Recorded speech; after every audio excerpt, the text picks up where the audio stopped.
You guys got me already heated off air, and I really don't know how to come in. So first off, welcome to the DNVR Fantasy Podcast presented by our good friends at DraftKings Sportsbook.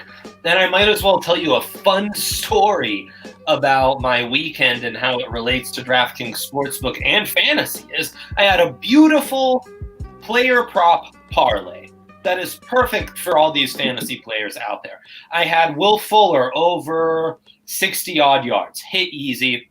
My only good call of the weekend, frankly. Will Fuller. Then I had James Robinson over 61 rushing yards. James Robinson didn't light it up fantasy-wise. Quite disappointing.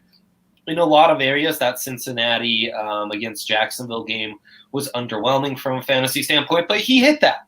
And then the easiest one of all, my prop of the week on our Sunday morning show, Austin Eckler to have more rushing yards than Ronald Jones. 5 plays in, Austin Eckler's out probably for the year, and that went down the drain. So I was right about those 2 calls and one stupid injury in this horrible year, in this horrendous experiment that is 2020 NFL football, blows it all. So congrats on your win on that wager, Guy. And then Wait, hold up. I gotta take a page out of RK's book for this one. Go on. What? No, and then we had the other wager. I mean, you might want to celebrate now and get your talks in, because the other wager we had was the nail biter. The nail biter we've had in all of our fantasy bets this year. Hank had Laviska Shenault to outscore T. Higgins, and by 0.6 in half-point PPR because of those Visca rushing yards, Laviska Shenault just barely edged out T. Higgins. Still, you got to be excited for T. Higgins rest of the season on this one, man. He looks like he's taken over A.J. Green's role. And, the rapport that he's building with Joe Burrow, those 2 rookies, moving forward, that's an exciting tandem, man. We did have a good call on Tyler Boyd in that one as well. Who's been pushing that Tyler Boyd? Come on, man. You're all about Tyler Boyd. I've been driving that train for, 3 weeks now? Feeling real good about it. You bought a lot of stock in Cincinnati Bengals wide receivers. Yeah, A.J. Green's not looking so hot right now, but I still think that team, Mixon finally showed up. Kenyon Drake, not so much. But, Cincinnati's looking a lot better, man. Yeah, since he was good, anymore. We might as well start from that game, because we mentioned Tyler Boyd, we mentioned Laviska Shenault, T. Higgins. James Robinson gets his 17 carries and 75 rushing yards. Didn't have the contributions in the passing game that we've kind of expected from him. I think Laviska Shenault, but more importantly, the return of DJ Chark, who had a monster game, was really huge in this one. Yeah, we got a nice comment here from Mile High Mems, dog. Why'd you not start Chark? Yeah, well, Mile High Mims traded me DJ Chark for Devontae Parker, and he threw in Michael Gallup as well. So do not worry about my undefeated 4-0 team. Even with Chark on the bench, we were just fine. But I appreciated that nice trade. Okay, and another victory lap for you, Guy. Joe Mixon finally shows up. It was a do or die time, and he did. Yes, he definitely did. Yeah, that was encouraging to see. I know that Jacksonville is not. They started the year off hot, and now they're falling back down to earth. So This isn't like the most earth-shattering breakout game necessarily, especially considering their defensive woes lately. But I'll take it, man. I'll take it. Highest scoring player in all of fantasy football in full PPR leagues. Yeah, and man, I was saying on last week's show that was your chance to buy low. You just missed it. You are no longer buying low on Joe Mixon. He's back, and moving forward, I really like the way they kind of utilized him a little bit differently. Gave him more passing opportunities. I think that the offensive line played better for sure. Even though, Jacksonville doesn't necessarily have a stout front 7 on defense. Sure. But still, you got to take it. It's encouraging moving forward. I'll tell you that much. Totally. And then final note from this game, Joe Burrow, one of my big starts of the week, just doesn't get me enough touchdowns or enough rushing yards, which have kind of been the Burrow staple, to really warrant that start. He was outside of the top 15. So bad call by me there. I actually have, if you'd like, I have our sit-start graphic right here, so we can revisit that real quick. My sits were horrendous this week. Homie, yeah. Woo!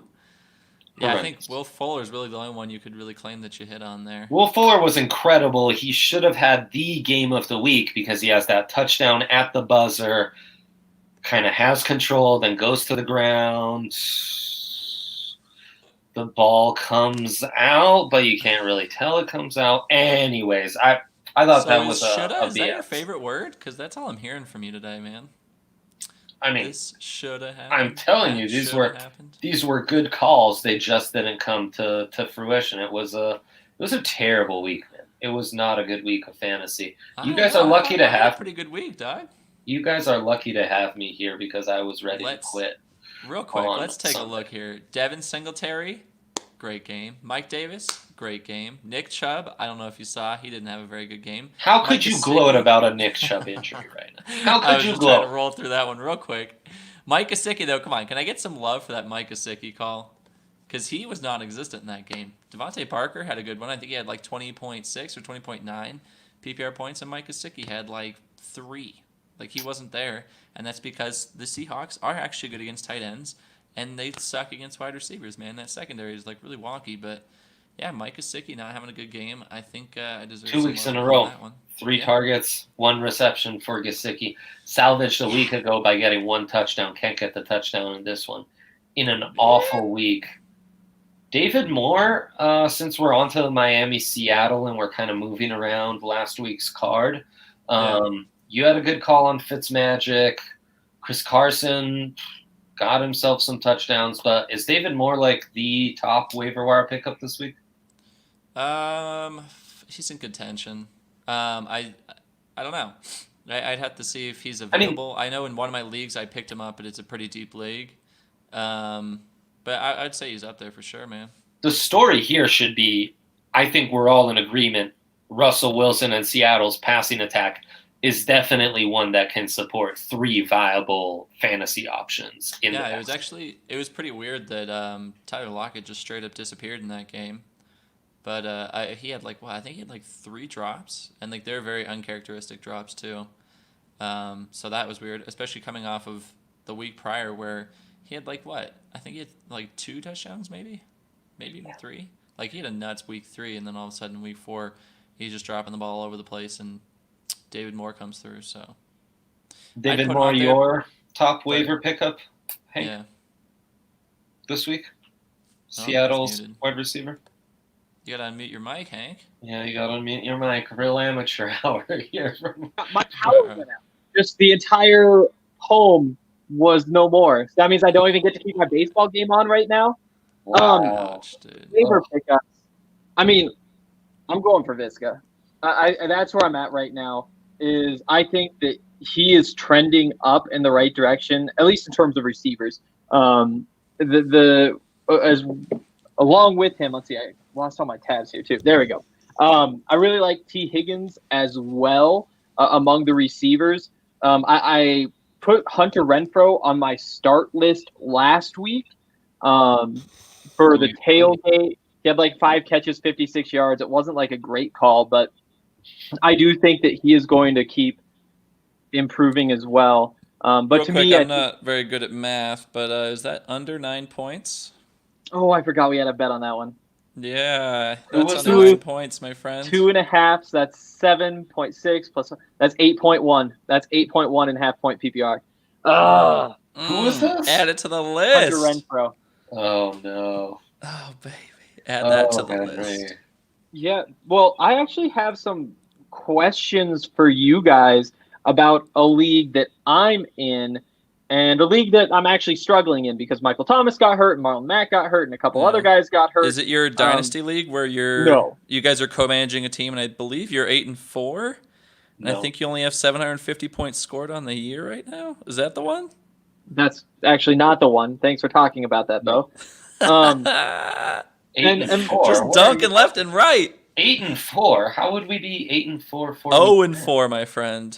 Well, Zero. A we're nice goose egg. in our 0 IDP wins. league. Yeah, we're awful in that league. Woo. We don't have running backs. Who builds a dynasty around running backs? We wouldn't. No, we wouldn't. No, we're going to draft them. This is year one. Wait in a year when we've drafted Najee Harris and Travis Etienne. God, then dude. we'll talk. Then we will. Oh, I we see certainly how will. We have Chase Edmonds in that league, which I don't know if you knew, but he's the future running back in Arizona. So they have given him opportunities, and he hasn't done anything with them. So I don't really want to hear that. Yeah, outscored Kenyon Drake last week. Henry, back to your question. Thank you. So the big question is this one. When I'm putting in my waiver claims, who should I put in as the higher priority? Damian Harris or Justin Jackson? I've been leaning Damian Harris. He's somebody who I've really liked. Damian Harris. Okay. Why? Yeah, what's Damian Harris done to make you so confident? 107 yards yesterday. Yeah, but also he was the guy 100 yards. in training camp going into the season before he got put on IR. He was the guy. Like I had been championing him through those, like, I think the draft pods, I think I mentioned him a couple times. I was big on Damian Harris. I was waiting for him to get his chance to come back. Game 1, he comes back, boom, pops off. Like, that backfield is completely up for the taking because Sony Michel is Garbo and Russ Burkhead. I keep calling him Danny Woodhead. But Russ Burkhead is, like, he's old. And James White, I was a little disappointed in James White, man. I was holding out hope that he would come back and be good, and Damian Harris just lit it up. So I think that Bill Belichick, when he has a guy that he trusts, he rides him. And I think Damian Harris is that guy. Justin Jackson, I don't know if he has – I don't know. He just doesn't have the skill that Austin Eckler did. And I just don't know if he'll be able to be utilized in the same role. Things are going to be changed there in I keep wanting to say San Diego, but it's Los Angeles. Do you have James White available in that league? I don't think so, no. People wouldn't have dumped him. I'm a guy with Josh Kelly right now in multiple leagues, and I don't even feel good about having Josh Kelly because he was supposed to have a lot of opportunity, and it doesn't look like I don't know. He's just inconsistent. But the thing is, like, I just have never been in on Justin Jackson as an NFL running back. I know, that's my point. He doesn't have the skill that Damian Harris does. Exactly, but six carries, 9 yards yesterday. Whereas I actually I think of this one. Yeah, and this one I do have Joshua Kelly, who had 7 yards on 9 carries. So it's not like it's any better. But it has to be Joshua Kelly's backfield, I think. I think just because of the upside, because we've seen him so far, and he was the number 2 back in front of Justin Jackson coming into the season, obviously, as well. Yep. I think they give him more opportunity off the start, but like I said, I have Josh Kelly, and I still don't feel super confident in that. I'm going to try to flip him just because, I mean, he's got opportunity, and, the potential is there, and you can flip him based on the potential. But I think that Damian Harris has more skill, and I think that he actually, even though the backfield looks more crowded on paper, I think he has more opportunity because of just how distrustful Bill Belichick is in Sony Michel specifically. And I just don't think that Rex Burkhead has the speed, the burst that you want from a starting running back. I mean, they're all just different rules. I wouldn't read too much into what Damian Harris did for a game plan specific for stopping the Chiefs, A, with a backup quarterback, B. White and Rex Burkhead will get more touches once Cam Newton returns, but that's not even the question. Between Damian Harris and Justin Jackson, who didn't even see the field to this point, you have to go Damian Harris. Even if Justin Jackson, there's going to be a clearer path for him to at least get like 10 touches a game with Austin Eckler injured. Well, the Patriots are going to pick and choose. Damian Harris is going to be the guy one week. James White's going to be the guy another week. Maybe Sony Michel once in a while, if he's even healthy, is the guy. Rex Burkhead. I mean, they're always a tough one to predict. On Josh Kelly, I'll say what's changed there is also the game plan for the Chargers in that with Tyrod Taylor, he was getting more touches. It was ground and pound. They were trying to control it, and he was kind of the bell cow. With Herbert, it's a lot more play action and taking shots deep and passing it a lot more. So that's where I think Kelly's just kind of dropped off. He also had that one fumble that I think kind of killed his momentum. And touches at one point, and we might as well get into that game. I have one more question. Can we do that first? Let's do it.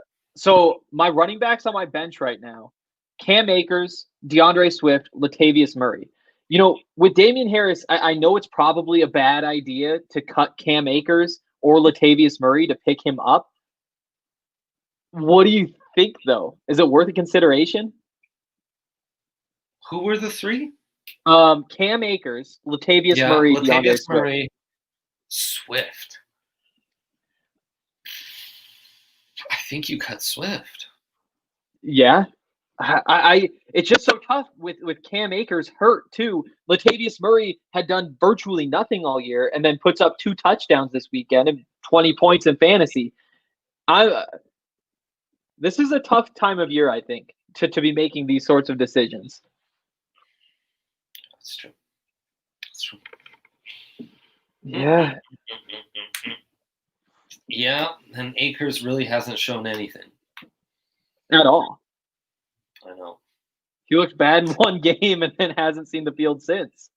Oh, yes. No, he played in game 2. He got hurt. Swift is at least still getting the touches. Man. Oh, boy.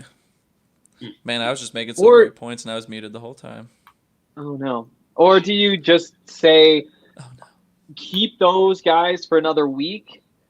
Don't try to risk one of them, because I have Golden Tate, who I'm willing to cut for either of Justin Jackson or Damian Harris. And he's going to be the first to go. Right. But do I throw in a second claim, even though it probably wouldn't pick up whoever's left anyway? Somebody else will put the claim in. I usually do my top end claims with one person that I'm dropping, and I stack them on that one person, so they have them in a priority order because that they're not coming back around to you. Yeah. So that's how I do it. That way you're not dropping a bunch of different random guys. You know exactly who's getting dropped, and you know who, in what order you would be picking up. Mm-hmm. That's just how I do it. Yeah. But I would say DeAndre Swift, to agree with Dre. That's what I was going to say earlier. Because he was given his opportunity. He looked like crap with it. Cam Akers, I think Darrell Henderson underwhelmed this past weekend. Malcolm Brown is not that impressive. Mm-hmm. So I think that the opportunity is there for Cam Akers. And Latavius Murray, if Alvin Kamara goes down, that backfield's his. So I think DeAndre Swift is I think he's the worst of the three. And so with DeAndre Swift, though, would you be willing to cut him for Justin Jackson? I would have cut him already. Okay.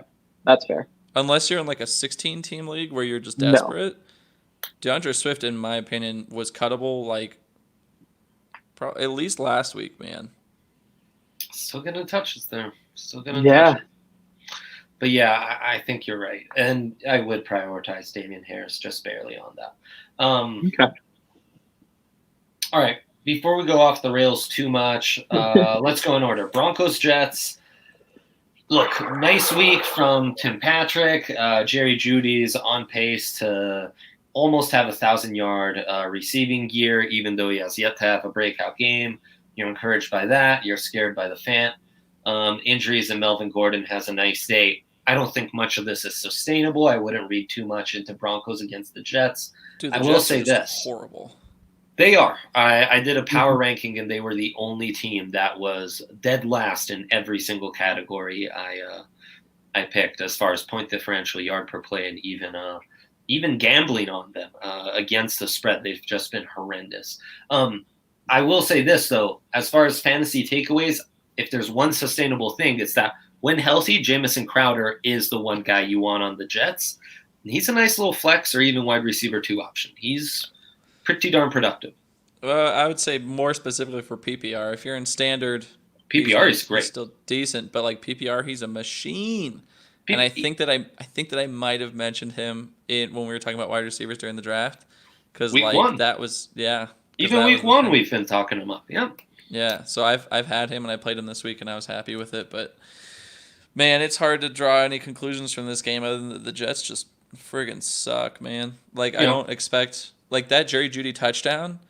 He caught it over that dude, but it went through his hands and then bounced off his helmet into Jerry's hands. So that kind of shouldn't have happened. That kind of should have been an interception. Yeah, I'm not sure. See, and this is a conversation. What? I think I was talking to RK about this. We can't go on a whole shot tangent. That was a horribly thrown Get pass. it out. Man. Get it Trey out. got it. He got a touchdown. I give him credit for that, but that was a poorly thrown pass. And against like any other secondary, that's an interception. That doesn't happen. And that's a full 10 points that you lose from him right there. It's 40-yard touchdown. That's 10 points he doesn't see if it's against any other team, man. And like, I don't know. I mean, Noah Fant It's not even the team. It's he's just out. a fluky play. Fluky plays happen, but yeah, it's but at the Fluky same plays time, happen for good football players, and Jerry Jeudy's a good football player, though. Like, it's not like an easy catch to reach over a guy, and, you know. Sure. And that's why I asked but this RK, is less that's why I about asked Jerry you, Jeudy and more about the quarterback situation. Because there were what? Were there 3 interceptions in that game for Brett Rippon? Yeah, and One it of should them have was a been pick 5 more. 6. Mhm. Yeah, that's what I'm saying. So like, you can be a really good player, but if your quarterback is throwing 5 interceptions, good luck, dude. At least they're throwing it up, though. More opportunities. But yeah, I mean, not too sustainable. I will say Crowder is exactly the kind of guy I like to target in PPRs. Just because those slot guys that can rack up receptions, Renfro to a lesser extent kind of fits that mold because he always guarantees you like 10, 15 every game. You know? Yeah, we'll talk about Renfro later, but yeah. And Judy, it's just sustainable. Then the fantasy game of the week, it wasn't Jaguars-Bengals as we thought. It was the other Ohio team against the Dallas Cowboys where Baker Mayfield wasn't really a good start for you. Dak Prescott has been the quarterback you want. Zeke Elliott, I think, has fantasy owners concerned, and Odell Beckham Jr. completely took over this game. Even more takeaways, but I thought it was hilarious that the Browns scored 49 points and Baker Mayfield only accounted for 14 of them, something like that, like 21? 165 passing yards. Yeah, 14, 2 touchdowns. Like Jarvis Landry threw for a touchdown. Mm-hmm. OBJ ran for a touchdown. Mm-hmm. Like Baker Mayfield, they played better when he was basically game scripted out. Yeah, he just managed the game because they ran wild on him for 307 yards. I know, but that was like that's what you'd expect. It felt to me like a complete indictment of Baker Mayfield as a quarterback when as soon as they take the ball out of his hands, the team starts playing better. That's what I saw, man. He hasn't been fantasy viable all year. And yeah, no, I mean, from a fantasy perspective, that's the correct read. And then CeeDee Lamb does have the big week I thought he was going to have last week. This week with 2 touchdowns. Amari Cooper has one of his big games. And Dalton Schultz, we haven't talked about the Cowboys tight end almost at all, but he has become fantasy viable. He had himself 72 yards and a touchdown in this one. And that's definitely an offense that can sustain multiple, wide receivers and tight ends. The one disappointment, Michael Gallup in this one. Thank you for bringing that up. We got Mile High Mems with a comment here. Gallup's target share catch percentage is perplexing. That's why he threw him in that trade to you, and I figured I'd bring it up once we talked about Browns-Cowboys. I have Gallup in the league, and I'm pretty concerned at this point, man. It's not too dissimilar from the running backs for the Patriots, where you just got to kind of throw your hands up and you're hoping this is the right week for your guy because, Cedric Wilson blew it up last weekend. They've been tough to predict. That's why we weren't super high on Amari Cooper coming into the year either. Yeah, I really thought that this was going to be one of the offenses, though, where you could bank on the top 3 receivers being viable in fantasy. But it is just kind of crazy to see, like you said, Cedric Wilson, but also Noah Brown and this B. Bell guy, as I look through, who I don't even know who he is. I thought that they would just run with the top 3 and let them go play, but they really are getting more guys out on the field, and it isn't good for fantasy. Nope. It's been hard to predict, but still, like I wouldn't give up on Gallup. He's proven that when he's on, he can have some incredibly relevant fantasy games, just like last week where he went off for 6 for 138 and 1 touchdown. It's just it's one of those where you've got a lot of mouths to feed, and they're throwing it up more than any other team. Bearing the lead, though, Zeke has not been the safe running back we hoped he would be at this point. It's been a little underwhelming. No, It has I think we collectively rank him above Saquon as our number 2, which granted Saquon goes down with the injury and was playing way worse even prior to the injury. Right. So in no way but was still, that wrong. I'm just saying, of the top 3 running backs right there, you have Christian McCaffrey out with an injury, Zeke underperforming, and then Saquon underperforming and then getting injured. All of a sudden, Alvin Kamara is your runaway number 1, who, not to mention Dalvin Cook, getting epidurals and a contract dispute before the season. Dalvin Cook, contract dispute before the season. Yeah. It's pretty crazy how this is shaking out. It's wild. Yeah. The one thing, I guess 2 things that are saving Zeke, the touchdowns and the receiving yards. If you have him in PPR, just looking through these numbers, week 1, 3 catches. Since then, 6 catches, 8 catches. That's a lot of points right there. Even though he only had 54 rushing yards this week, 71 receiving yards.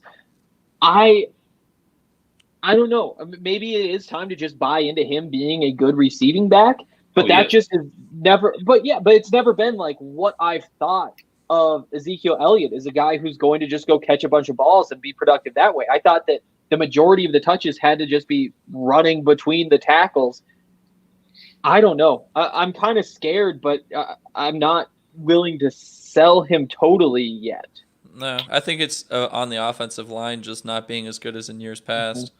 And that's why, if he's not able to just run between the tackles, they start using him in the passing game. That's where he's going to make up for that. But yeah, there's some concern. I think it's still Ezekiel Elliott though.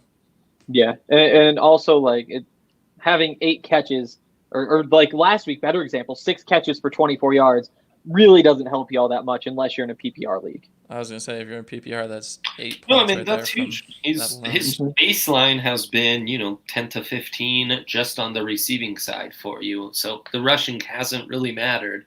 But if you do have a bit of a dud from the receiving side, then things could be complex. But luckily Zeke is that dude who really has that versatility. On to Saints lines, we talked about Kamara, who still has a decent game. Traquan Smith, who we've talked about on this one, really has a nice one with 2 touchdowns. Latavius Murray, who you talked about in your conundrum of who to drop, showing that fantasy viability as a RB2 in this system. And, Kenny Golladay keeps making us happy. Also worth mentioning, DeAndre Swift does have a touchdown in the receiving game here, which kind of carries his fantasy value. Yeah, and with DeAndre Swift, you look through his weekly fantasy numbers, they really aren't that bad, especially when you remember, week 1 he has 12 points. He could have caught that touchdown that would have been worth exactly, plus the yardage, plus possible PPR. The next week, 11.3, has the down week 3.2, and then this has him 1.3 yesterday, which surprises me because he did. I clicked on Joshua Kelly. That's what happened. I was but the point is, DeAndre Swift did have a couple down weeks, but if he catches that first ball, he has the touchdown here. But that's the problem. It's an if, but it's not like he was covered. He was wide open and he dropped it. And he dropped it. But that's concerning. Different ways of looking at it. That's not a fluke though. That's a lack of skill. One play. I think it's a fluke. It is a fluke. It's one play. He was uncovered. It hit him in the hands. He was standing in the end zone. You can't grade a player on one play. If you think that's not fluky, if you think that's not an isolated incident, then you don't know what a fluke or an isolated incident is. It's one play. It's a real numbers, though. Real numbers: 8.3, 7.2, 1.9, 11.2. That 8.3 goes up 6 or 7 or 8, depending on what kind of league you're in. If he gets that first one, then all of a sudden you're saying, he's averaging over 10 points per game in a non-PPR league, and maybe there is still more there than we're giving him credit for.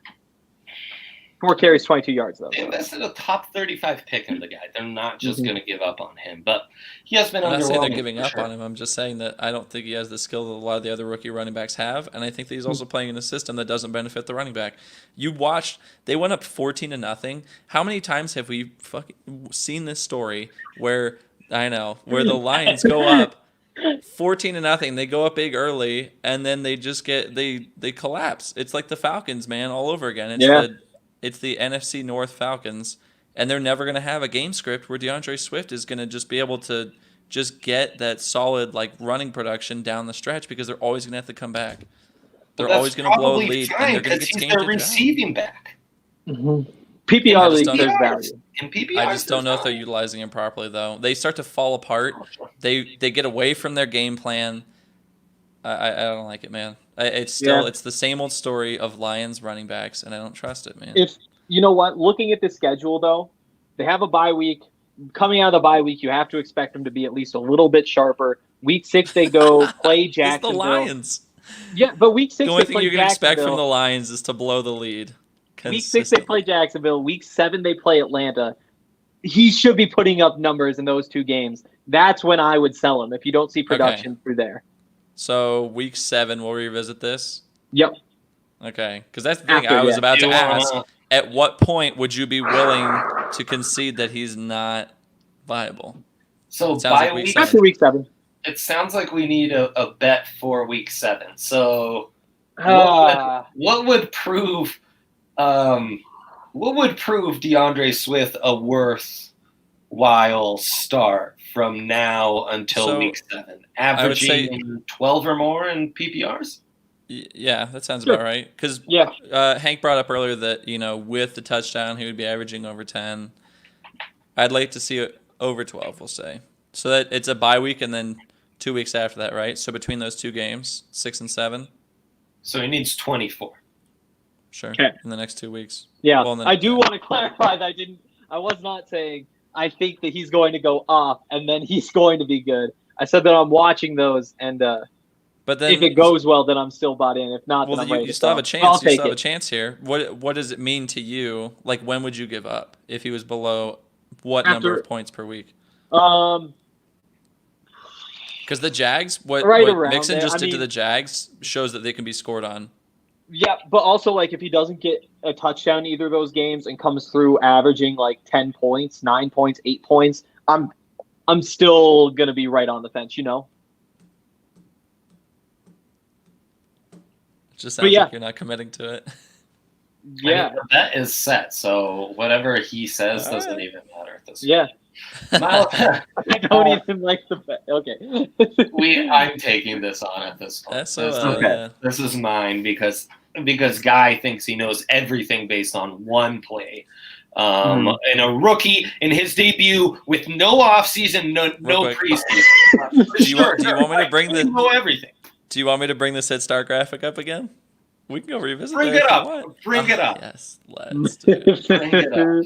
Let's go. Look at all those L's, dude. I just see L, L, L, L, L, L, W, W, W, W, W, W. Whew. Where were you? Where was this insistence on all these graphics the last few weeks, huh? I got a lot on my plate. I've just been really busy. Oh, gotcha. I understand. Myles Gaskin, not a great start by us. We talked him up. Didn't really work out against the Seahawks. We talked about Gesicki. We talked about David Moore and Tyler Lockett in this one. Devontae Parker, man, he looked good. Yeah, he did. I'm encouraged by that. He's been back and looking I do nice. Need to see, though, because eventually they're going to have to make the change to Tua. I almost feel like this is a good selling point for Devontae Parker. Because while I'm encouraged and while they're doing well right now, this whole thing could fall apart at any moment. And he's also a little injury prone. And we've already seen a lot of injuries so far this year. So I think this is probably a good selling point for Devontae Parker, to be honest. Don't disagree with that. Going to be a little hard, I think, to sustain some of the success we saw. Also, the Seahawks secondary is historically bad. So he should have produced, and he did. But moving forward, they're going to have a tougher schedule. So the only thing worse than the Seahawks secondary is the Seahawks front. So go. they're actually a nice team to be. And we're wired to not think of the Pete Carroll Seahawks as a good team to start your fantasy guys against. I know. That narrative is Legion of long Boom gone. is yeah. Exactly. Yeah. Real quick, we mentioned a lot about the Bucs-Chargers game as far as the running backs. We didn't really get into the wide receivers. Chargers passing game has opened up a lot. It hasn't really meant much for the guys you thought it would mean much, at least not this week. I mean, Hunter Henry, if you drafted Hunter Henry, you've been underwhelmed so far. Keenan Allen, does have 12 targets and gets 8 receptions in this one. But, the big plays kind of came from unknown guys. While on the Buccaneers side, Tom Brady has that monster second half.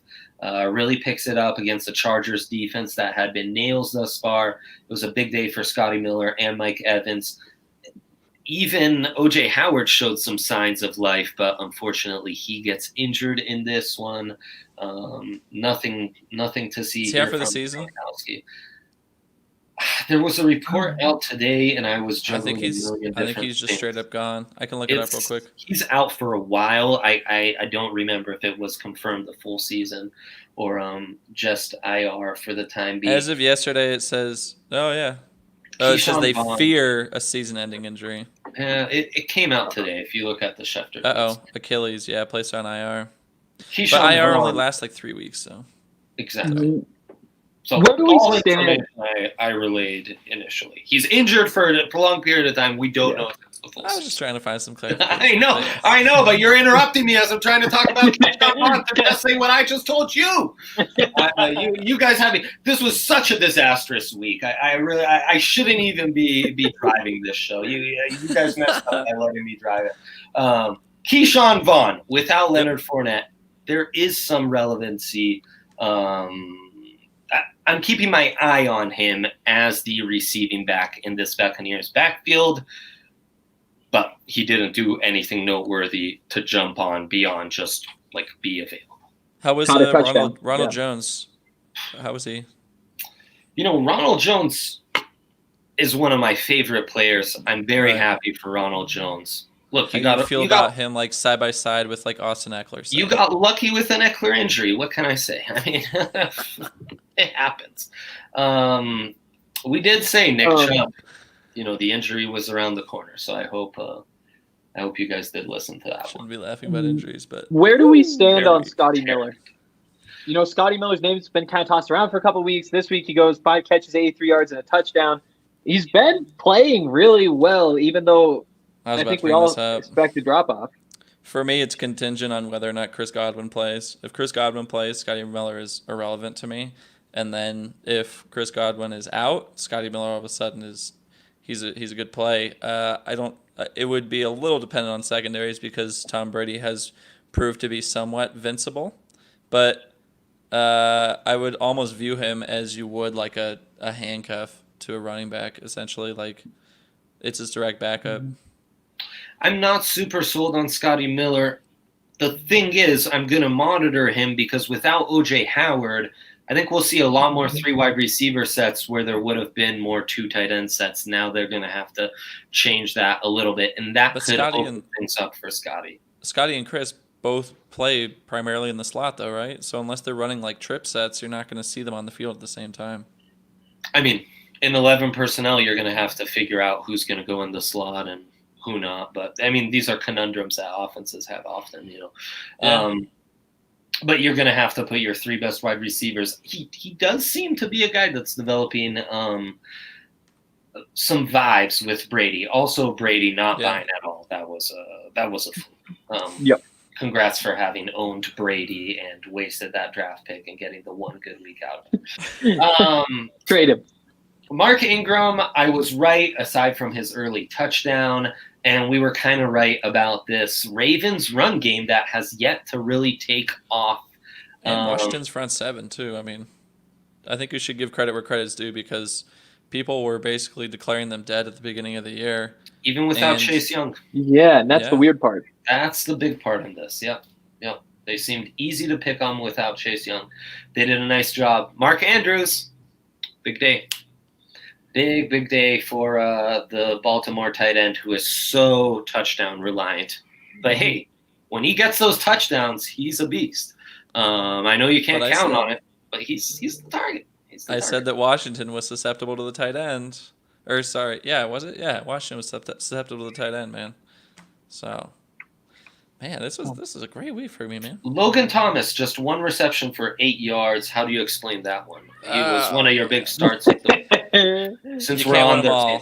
You can't win them all. That's how I explain it. Underwhelming for him. I think that Dwayne Haskins is just like embattled at this point, for lack of a better term. They're basically telling him like he's on his last rites in no uncertain terms, like he has to perform or else he's getting benched. And I think that pressure is getting in his head. Obviously, the Ravens they're still a great defense, even though they have their vulnerabilities. But I worry about Haskins' future. Yeah, and what do we think of that? Because, this isn't a super important fantasy team, but they do have Antonio Gibson. They have Terry McLaurin. Gibson has a huge week. Do we want to start thinking about selling these guys? Because it does kind of sound like Dwayne Haskins is on his last legs there, and Kyle Allen is likely to come in. Like, I'm not sure what to think of this. I mean, I think the fact Scary Terry's shown his fantasy. He's quarterback. He's shown it. The fact they're producing with a bad quarterback means that I would hold on to them, because once they start to get decent play, then they'll actually be a lot better than they currently are, which is still good. I just don't think that they have anybody who's going to be better than Haskins as bad as he's been. They just have to try something. I don't know. Something worth paying attention to at the very least. Tough situation. Yeah. Gibson, slowly but surely creeping up. Probably, look, if you're listening to this pod, we never truly believed, and you probably had to overpay to get him. But hey, and Mark Andrews, we were talking last week about his stock falling off because all he did fantasy relevancy was 2 touchdowns in week 1 and kind of died off. So he's kind of the Will Fuller of tight ends these days. Yeah, he's averaging a touchdown a game now, though. Yeah. Yes, he is. He has 4 on the year. That's right, 2-2. And then Arizona Cardinals against the Carolina Panthers. Man. The Cardinals just... I don't know what went down with the offense this week, but it wasn't good, folks. It was bad. Let's hear it, man. Those are my Cardinals and my Kenyon Drake that did not show up, so I'll take the L on that one. That one just perplexed me because the Panthers really shouldn't be winning like any games. Injured, missed some of the game, and they're saying it was nothing serious, so limited touches because of that. More concerning to me, though, is just in general that running game isn't able to take off this year. I know. Even when they've put Chase Edmonds in there to try to, shake things up, he still isn't able to perform back there either. So that's concerning, but... In fact, Edmonds was fantasy relevant because of his 5 catches and touchdown as a catch passer. But that's it. And then Mike Davis does a decent job. He has been fantasy viable. He's been good, man. He's been real good. Bridgewater's low-key been good. When Christian McCaffrey comes concerns me. Back, is Mike Davis still valuable? Because at this point, I think that Mike Davis is probably still valuable, at least worth holding on to, even with Christian McCaffrey there. Just because there are plenty of ways that you can get those two both on the field. And I think that that's probably the identity that the Panthers need to build. I was going to say this prevents Christian McCaffrey from being rushed back, from coming back too early. Mm-hmm. So I think that if anything, you're going to see him out a little bit longer than you would have before. But I don't know if – it doesn't take any of Christian McCaffrey's work away once he gets back.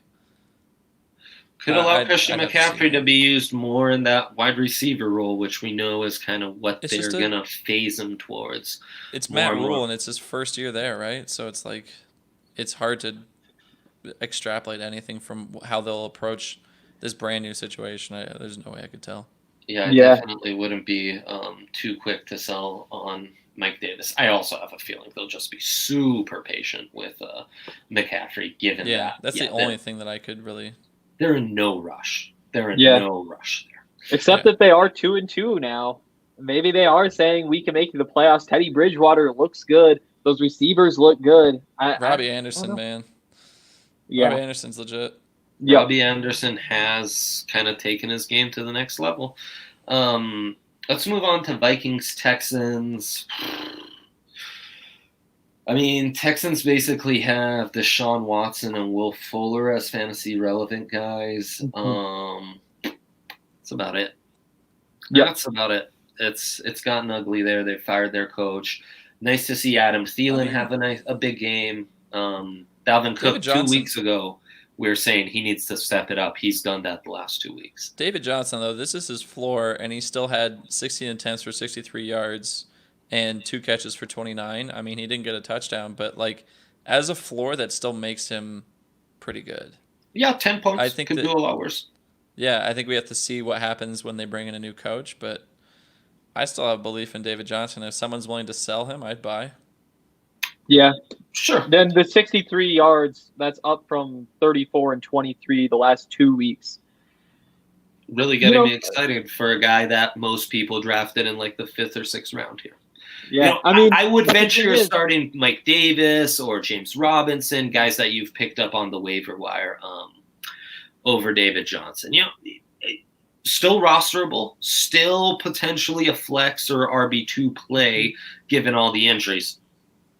But yeah, I mean, I was a lot more excited about him week 1, and now those expectations have died off. He's nice to have, though, especially with bye weeks coming up, with all the injuries happening, people coming back from injuries, so many people relying on guys like Mike Davis, who knows what their role will be in a few weeks. Having a guy like David Johnson, I would definitely keep him around. Oh, yeah. Just hope that you can start somebody better. On the Minnesota side, Justin Jefferson, our favorite waiver wire pickup going into last week. He's here to stay. He's here to stay. Nice to see that Minnesota offense starting to pick it up just a bit more. Not too much to say about Rams-Giants. I mean, Giants right now, if you have Evan Ingram and can sell him, please do. That's kind of a must at this point. There's no one's fantasy relevant. Who in their right mind would buy Evan Ingram? He's just straight droppable at this point, man. No one's fantasy relevant. Yeah, I mean, there was some hype with Ingram, and he just... 10 targets in this one. All he can do is 6 receptions for 35 yards. Ugly, man. Ugly. And then underwhelming game for the Rams offense all around. I know you were expecting a big day from Darrell Henderson. That didn't happen. I think we all were. Yeah. You bet. Yeah. And now it's kind of just back to the drawing board. And I think that this is what's happening a lot. I think, you look at a bunch of our starts and they end up being busts. And the theme throughout them is that they're guys who are finally getting opportunities. And you're like, okay, here's somebody who can go run. And they just don't, because all of the good running backs are hurt. And nobody outside of, Mike Davis, James Robinson, there's aren't a whole bunch of guys who are taking advantage of those opportunities. So now you look at that backfield, and I think you just kind of have to wait for Cam Akers to come around, and that's kind of the last hope for a fantasy viable running back in that backfield. Well, I think the problem is for Henderson is Malcolm Brown came back, and they both couldn't do anything and split the 18 touches that Darrell Henderson was getting a week ago. Now became 9 and 8, and no one could really do anything, and no one really took charge. I didn't bring this up when we were talking about earlier, but Malcolm Brown is a free agent, somebody who I could claim using those guys that we were talking about. I can't remember which running back. Oh, like Damian Harris and Justin Jackson. Yeah. He's not in that conversation, is he? Malcolm Brown? No. He gets the touches, but yeah, he hasn't done anything. I was going to say, that's the problem, is the fact that he's gotten them and he hasn't done anything with them. Darrell Henderson has produced with those touches. He had a down week this week, but the whole Rams team had a down week this week. So I don't really put that on him. Against the Giants. Yeah, and I think that when Cam Akers comes That's back, scary. Malcolm Brown is irrelevant. So Yeah, for sure. And as we take a quick break, shout out to our sponsor, DraftKings Sportsbook, best in the biz. Week 4 of football is in the books. And, it's time to get ready for week 5 as we recap all of this. And what you want is to get in on the top-rated DraftKings Sportsbook app now and use promo code DNVR when you sign up and get up to $1,000 match. That's code DNVR to get a sign-up bonus up to $1,000 for a limited time, only at DraftKings Sportsbook. Must be 21 or older, Colorado only. Bonus comprised of a first deposit bonus and a first bet match, each up to $500. Deposit bonus required 25 times playthrough. Restrictions apply. See DraftKings.com/sportsbook for details. Gambling problem, call 1-800-522-4700. All right, back at it with Colts Bears here. Colts have been great to gamble on, kind of not really fantasy viable, and lots of excitement with Nick Foles. Outside of Allen Robinson, no one's able to do much in this one. We haven't talked about it much, but David Montgomery, outside of like wacky leagues where you get a point for rush attempt, not fantasy viable so far. Yeah. It's been disappointing. And how rare is it to find a backfield that is really just one running back and you still can't use him? Like, it has been that bad for the Bears. I don't know. Maybe there's hope with Nick Foles. It didn't go all that well in the first week against the Colts. Next week they're going to play the Bucs. I don't think anything's going to be better there. I don't know. But somehow they're still 3-1 and in the running to make the playoffs. I'm just not sure what's happening there. The way they're winning their games is always coming from behind. So the game script is never really favoring him, and he's not really a pass-catching running back. And he's not running the ball well. They ran 14 run plays, and 10 of them went to him. So he's getting in terms of like a snap share sort of thing, he's getting it. But like, come on, they're only running 14 running plays. That's like, and picking up 29 yards with those. Yeah. It's not good. Moving on to Bills Raiders. Nice day for the Bills offense, as it has been this year. And really, really nice day for Singletary as well, who gets his touchdown, 18 rushing attempts, 55 yards, and even gets 5 grabs, which are really nice for PPR formats. Josh Jacobs, underwhelming in this one, just from a fantasy perspective. Not sure he's really living up to expectations at this point, if we're trying to kind of do a quarterly review at this point of the season. Yeah, I think that's definitely true. At the same time, though, I think this year you have to grade running backs on a curve. If you say he was probably the 10th running back drafted typically, maybe a little bit outside there, right around there. Sure, it may not be the guys you expected in front of him, but there have been disappointments all over with these running backs. So I don't know. I just don't know. And going back to Devin Singletary, 5 catches. He had 4 last week. Maybe this is a trend now. I'm on the Devin Singletary train. I don't think he is the 5th highest producing running back in fantasy, Josh Jacobs, which is kind of crazy. Yeah. He had one, maybe 2 like really big games, but then I just don't know if the Raiders are necessarily for real. But what's crazy is Kenyon Drake is the 13th highest producing running back in fantasy. You have to grade the running backs on a curve this year. Yeah. Yeah, you are not wrong about that. Raiders, that's kind of it. Waller does his thing in PPRs, and we talked about the Renfro bet already. Not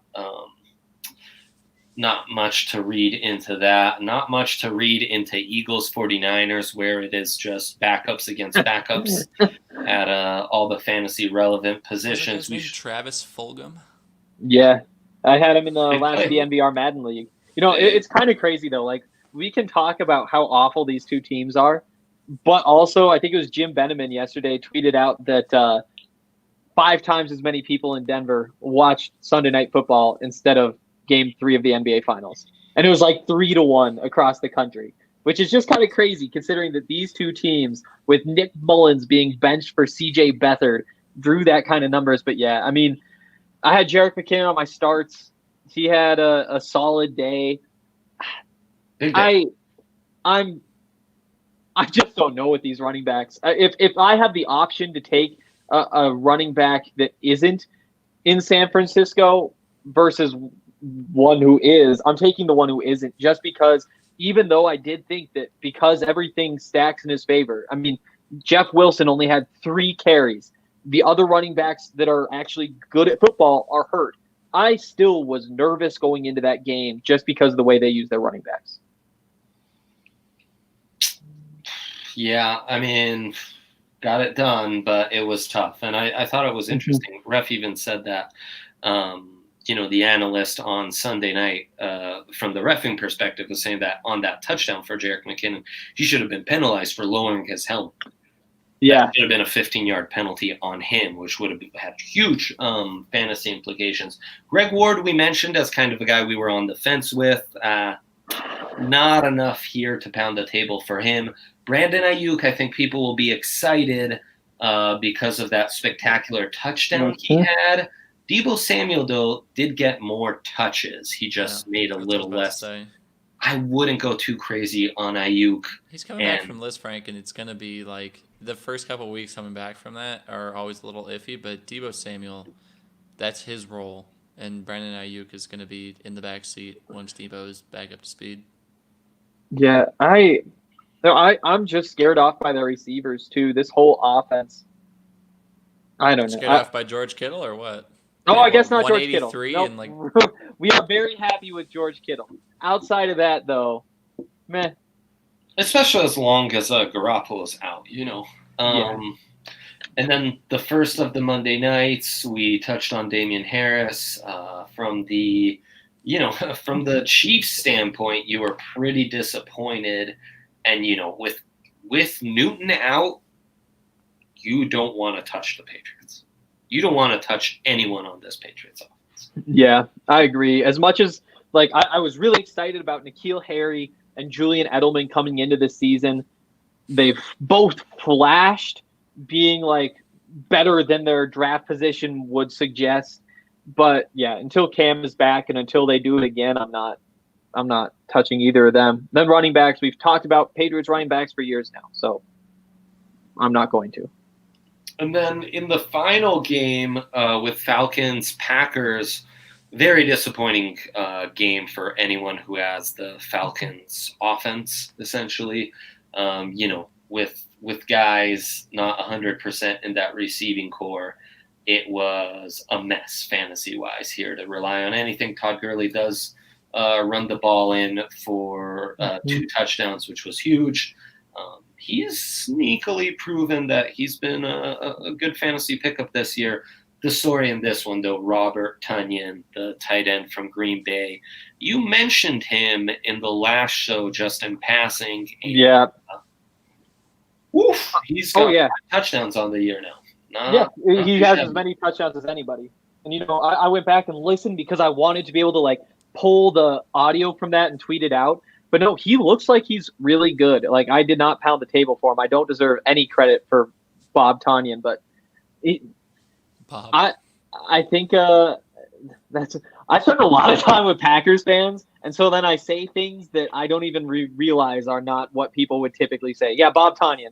I love that. What he goes by with Packer fans. But yeah, I think that you can start him and be happy about it. I'll say that. He's touchdown dependent, but he gets a lot of touchdowns. There aren't a lot of tight ends who aren't touchdown dependent.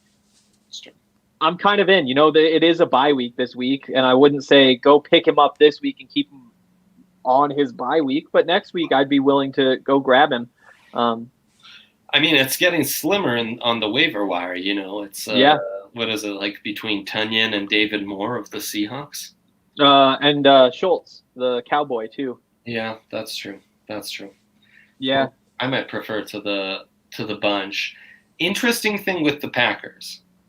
As long as these injuries last to the receiving core, there's some sneaky value in PPRs if you're desperate at running back to starting Jamal Williams or even stashing Tyler Ervin, because they're so – I mean, you would see it yesterday. They're in 3 wide receiver formations. One of their 3 wide receivers is a running back. So in a desperate spot, you could do worse than starting one of these Packers backup running backs who are going to be utilized as wide receivers. So Jamal Williams and to a lesser extent Tyler Ervin have some value there. I totally agree. And I've been obviously like all in on the Packers since before the season.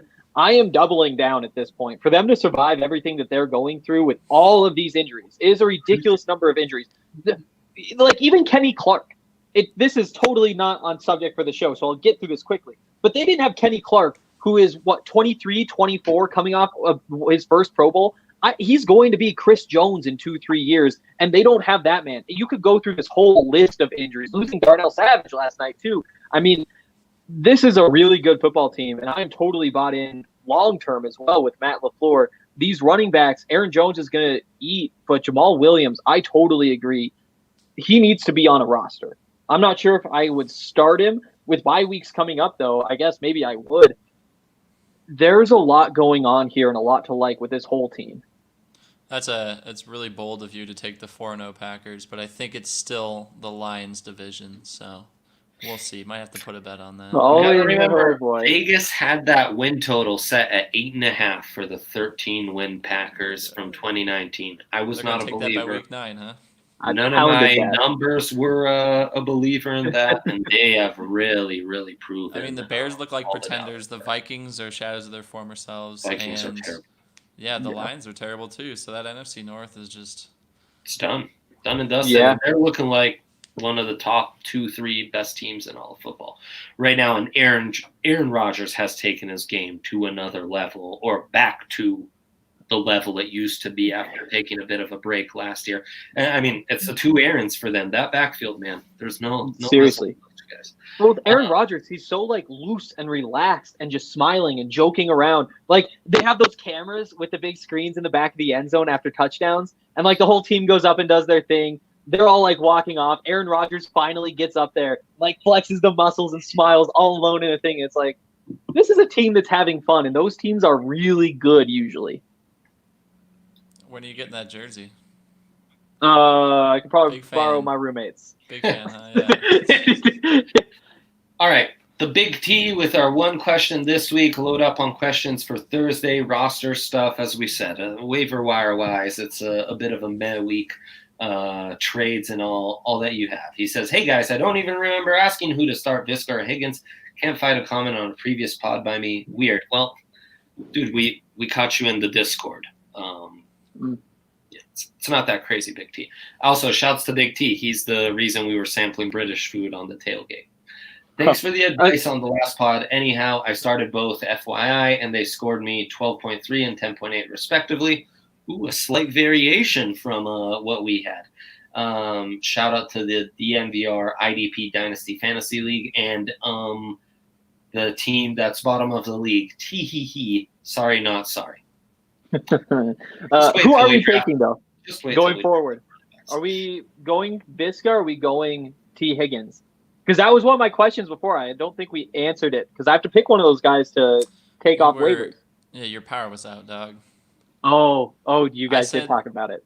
I'm taking T. Higgins because I think that the connection that he has with Joe Burrow and that offense has steadily been on the upswing.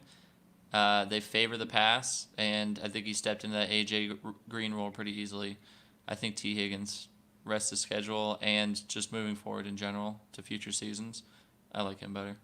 I honestly feel like it's such a toss-up. I love Visca, don't get me wrong, but I think that those gadget roles they have a limited shelf life, and he's also proven that he has some injury concerns. So, yeah, but I mean, he takes over for more touches from James Robinson, though. Yeah, the other thing about Visca, though, this week he averaged 5.6 yards of separation per route run. which is an absurd number. I was looking through like the league leaders. One player, I can't remember who it is averaging more than that for the season. There's only one other that's at 5. He is, I mean, he's a slot receiver, and he's a good slot receiver. I don't know. I think I'm still going Visca. Keep the bet year round. Ooh, Do it. yes, let's do it. Rest of the season, Visca versus T. Higgins. Let's do it. Sounds good. Half-point PPR. Let's go. Then the Big T asks, are we going to tally up your sits and starts and have some sort of league table at the end of the season? Can I put a wager on Guy winning that? Peace out. Love to all. Big T. Yes. My for starters, man. it should be Guy's job to tally those as the producer of the show. It should be. I've been waiting with bated breath for these records. I'm all for that. And Very baited, yes. if you'll find someone who will take, or you could do that, Big T, as a listener, and keep I'll record do of all that. But I don't want to hear anything about collusion. We're gonna have to go back, weeks 1 through 3. So you want me to do it, but you're also going to go back. I will be monitoring it the whole way, of course. I am the statistician of the group, after all. Yeah. If you'll find someone who'll take a wager for you on Guy to win all the sit starts, I'd be interested to see and hear that. Yeah. There are a couple other questions in the Discord if you want me to shout those out. Yeah, of course. These are more like sit-start kind of things, but Kirk Cousins or Justin Herbert this week. Cousins is going against Seattle, and Herbert is going against New Orleans. This is from Surely TK there. Freeze. Oh, there's one. Surely there is somebody better on the waiver wire. Agree? Yeah, there there's probably probably isn't. Don't call me Shirley. Probably Minshew, Minshew, Burrow, Fitzpatrick, right? I don't know though. Cousins against Seattle. You're Isn't it intrigued. spectacular, but that Seattle defense is like you stream against them at this point. And I think that That Justin is true. Jefferson, dude, Between Justin those Jefferson, two, yeah, that's defied what- expectations this week.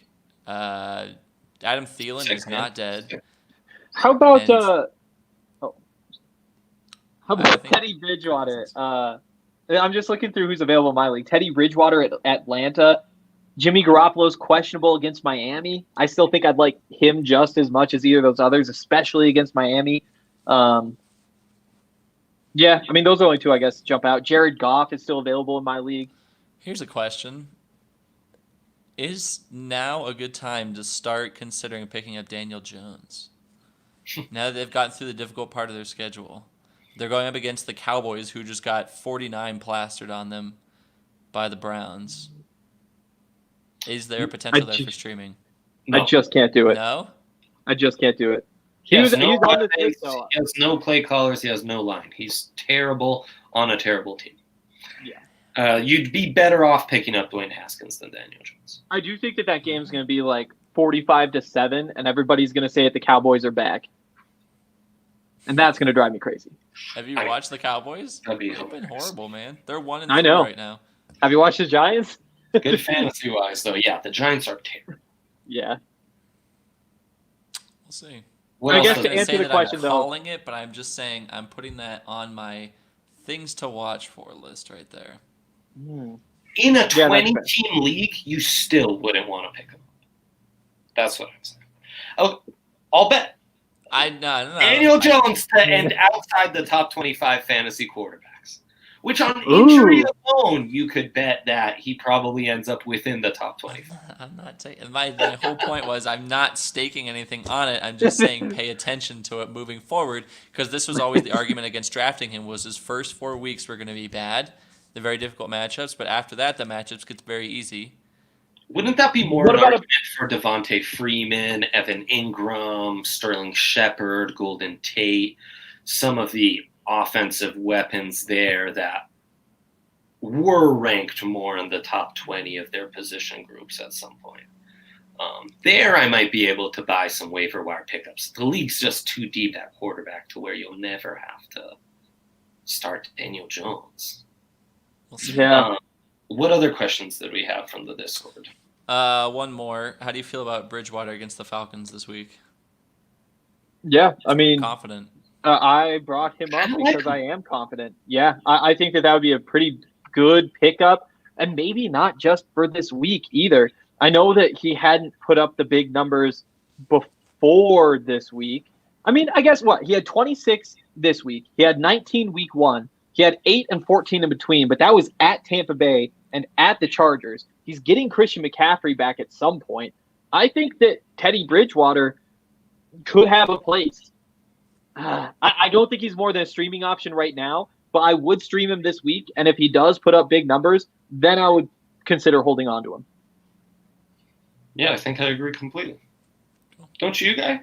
We're more or less on the same page with Teddy B. Yeah, that's what I thought. Hank just yelled it louder, so did I yell it? I'll just nod my head. Yeah, nah, not really. But you're just taking my shtick, and I don't really like that. I'm jealous. Oh yeah. Okay, well, I'll keep that in mind. Any other questions? Nah, that's pretty much it. Should we probably should still pick sides though, right? On Herbert and Cousins. Oh, Cousins all the way. Cousins. Yeah, I agree. Between those two alone, it's Cousins all the way for sure. I agree. Herbert's it. Nice week. Let's see a couple more. Yep, especially when Cousins has the more favorable matchup anyway. Oh yeah, big time. Yeah, it's going to be fun talking up Minnesota only to have our hearts shattered. But I'm all in on the Vikings, all in on playing players against the Seahawks. I think that should be the note the show ends on. So thank you, folks, for tuning in. Thank you for your questions. Thank you for coming in and messing with us and playing into producer Guy's shtick. I love it. I love that we can do a little more trash talking and that I can completely hate myself on Sunday and think that I'm just going to quit this podcast and then come back on Tuesday with the fire of Mount Etna where they ran the Giro d'Italia yesterday. And on that note, I salute you. We will be back Thursday for more questions. Send us your trade questions. Lineups, all that kind of good stuff. We really cannot thank you enough for all the participation. Tune in then. We'll be back soon.